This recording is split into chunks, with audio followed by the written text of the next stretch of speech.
तो ड्रामा की स्टार्टिंग में हमें हमारी फीमेल लीड को दिखाया जाता है जो एक आदमी से उसकी कैट मांग रही होती है।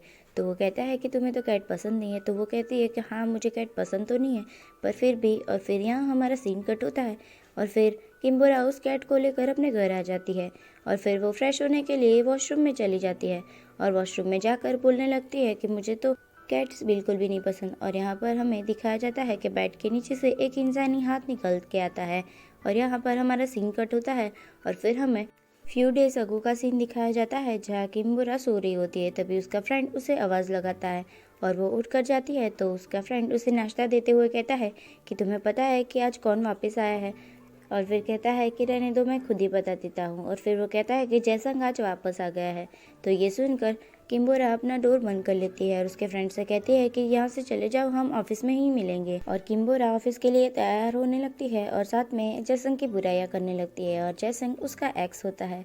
और फिर वो तैयार होकर बाहर आती है और हमें उसके डैड को दिखाया जाता है और उसके डैड को वो कहती है कि आप पूरे दिन एक जगह पर क्यों बैठे रहते हो। तो उसके डैड उसे कोई रिप्लाई नहीं करते और किम्बोरा वहाँ से जाने लगती है। तभी उसके डैड कहते हैं कि तुम्हें अब यहाँ से जाना चाहिए। तो किम्बोरा को लगता है कि उसके डैड उसकी शादी के बारे में बात कर रहे हैं। तो किम्बोरा कहती है कि अगर मैं यहाँ से चली गई तो आपका ध्यान कौन रखेगा। तो उसके डैड उससे कहता है कि मैं तुम्हारी शादी की नहीं, मेरी शादी की बात कर रहा हूँ। ये सुन के किम्बोरा शॉक हो जाती है और फिर उसके पापा पर गुस्सा करती है और वहाँ से चली जाती है। फिर वो ऑफिस में जाती है और ऑफिस से आने के बाद वो उसके फ्रेंड से बात कर रही होती है। तभी उसका फ्रेंड कहता है कि जैसंग ने एक नया कैफ़े खोला है और उसका कैफ़े यहीं है, तो चलो हम कॉफ़ी पीने चलते हैं। और उसे जैसंग के नाम से चिढ़ाने लगता है। और फिर हमें फ्लैशबैक का सीन दिखाया जाता है जहाँ पर किम्बोरा और जैसंग बैठे हुए होते हैं और यहाँ किम्बोरा उसे कह देती है कि वो उसे लाइक करती है और फिर वो जैसंग से उसका रिप्लाई मांगती है। और फिर हमें प्रेजेंट का सीन दिखाया जाता है जहाँ पर उसका फ्रेंड कहता है कि देखो जैसंग आ गया, पर किम्बोरा को ये मजाक लगता है और वो कहती है वो यहाँ पर होता तो पहले वो कूल बनने की एक्टिंग करता और कहता है कि हम बहुत दिनों बाद मिले हैं। और फिर वो पीछे मुड़कर देखती है तो जैसंग उसे यही कहता है कि हम बहुत दिनों बाद मिले हैं। तो किम्बोरा उसके फ्रेंड से कहती है तुम्हें कॉफ़ी पीनी थी ना। तो उसका फ्रेंड कहता है कि हाँ, यहीं पर तो है जैसंग का कैफ़े, चलो चलते हैं। तो किम्बोरा वहाँ से भाग जाती है और फिर हमें उसी किटी को दिखाया जाता है जो पेड़ के पत्तों को देखकर सोचता है कि मैंने ये सपना पहले भी कहीं देखा है। और फिर हमें उसके सपने को दिखाया जाता है जहाँ एक लड़की आकर उसे मफलर देती है और उसके नोज पर टच करती है। और फिर हमें प्रेजेंट का सीन दिखाया जाता है जहाँ पर वो फिर से एक इंसान में कन्वर्ट हो जाता है। और फिर हमें किम्बोरा को दिखाया जाता है जो अपने आप से कह रही होती है कि तुम्हें वापस नहीं जाना चाहिए, क्योंकि वो गया तब वापस आया ही नहीं। और फिर हमें फ्लैशबैक में दिखाया जाता है जहाँ पर जैसंग उसके रिप्लाई के बदले में उसे किस करता है।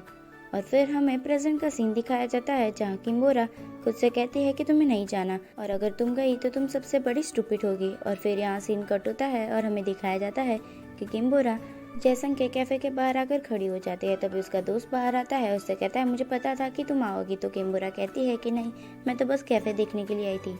तो उसका फ्रेंड उसे खींचकर अंदर ले जाता है और जैसंग से कहता है कि जैसंग देखो, किम्बोरा तुमसे मिलने के लिए आई है। तो जैसंग उसे इग्नोर करता है। तो उसका फ्रेंड कहता है लगता है वो अभी काम में बिजी है इसलिए तुम्हें रिप्लाई नहीं कर रहा। और फिर वो दोनों जाकर एक जगह पर बैठ जाते हैं और फिर जैसंग उदास खड़ा हुआ होता है। तो फिर उसका फ्रेंड जाकर उससे कहता है कि तुम्हें क्या हुआ है। और फिर वो उसकी डायरी देखता है और फिर जैसंग उससे कहता है कि मैं अपने डैड का वेट कर रहा हूँ।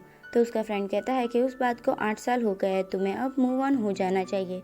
और फिर हम उसी कैट को देखते हैं जहाँ पर एक लड़की आकर उसे एक पिंजरे में बंद कर ले जाती है जैसंग के कैफ़े में और जैसंग से कहती है कि मेरे घर में इसे पालना अलाउड नहीं है, इसलिए तुम अपनी कैट को अपने पास ही रखो। और ये सब किम्बोरा और उसका फ्रेंड देख रहा होता है। और फिर यहाँ किम्बोरा का फ्रेंड उसके मॉम डैड से बात करता है जैसंग की कैट को रखने के लिए, पर उसके मॉम डैड उसे मना कर देते हैं। और बाहर बैठे हुए जैसंग और किम्बोरा ये सारी बातें सुन रहे होते हैं। तो जैसंग को बहुत ही ज़्यादा बुरा लगता है और वो उस कैट को लेकर वहाँ से चला जाता है।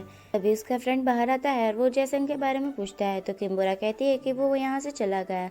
तो उसका फ्रेंड उससे कहता है कि तुम्हें उसकी हेल्प करनी चाहिए क्योंकि उसके पास कोई भी नहीं है जो उसकी हेल्प करे। अब आखिर में तुम ही बची हो जो उसकी हेल्प कर सकती है। तो किम्बोरा कुछ सोचती है और फिर वो जैसंग के पास जाती है। और यहाँ हमें इस ड्रामा के स्टार्टिंग वाला पार्ट दिखाया जाता है जहाँ पर वो उस कैट का नाम पूछती है उससे। तो वो उससे कहता है कि इसका नाम सरगई है। तो वो उससे कहती है कि ये नाम बहुत अजीब नहीं है। और फिर वो जैसंग से कहती है कि लाओ मुझे तुम्हारी कैट दे दो। तो जैसंग उससे कहता है कि नहीं, तुम्हें तो कैट पसंद नहीं है। तो फिर वो कहती है कि हाँ, मुझे कैट पसंद तो नहीं है, पर मैं इसे रख लूँगी। और फिर जैसंग की आंखों में से आंसू निकलने लगते हैं। तो किम्बोरा कहती है तुम एक लड़की के लिए रो रहे हो। तो फिर जैसंग कहता है कि नहीं, बस मुझे कैट से एलर्जी है। और फिर किम्बोरा उसकी ये सिचुएशन देखकर उससे उस कैट को मांग लेती है। और फिर यहाँ हमारा सीन कट होता है और फिर हमें दिखाया जाता है किम्बोरा उस कैट को लेकर घर आ जाती है। और फिर वो फ्रेश होने के लिए वॉशरूम में जाती है और कहती है कि मुझे कैट्स बिल्कुल भी नहीं पसंद। और फिर यहाँ वो कैट इंसान में कन्वर्ट हो जाती है। और इसी के साथ हमारा फर्स्ट पार्ट यहीं पर एंड होता है। तो thanks for watching, stay healthy and bye bye.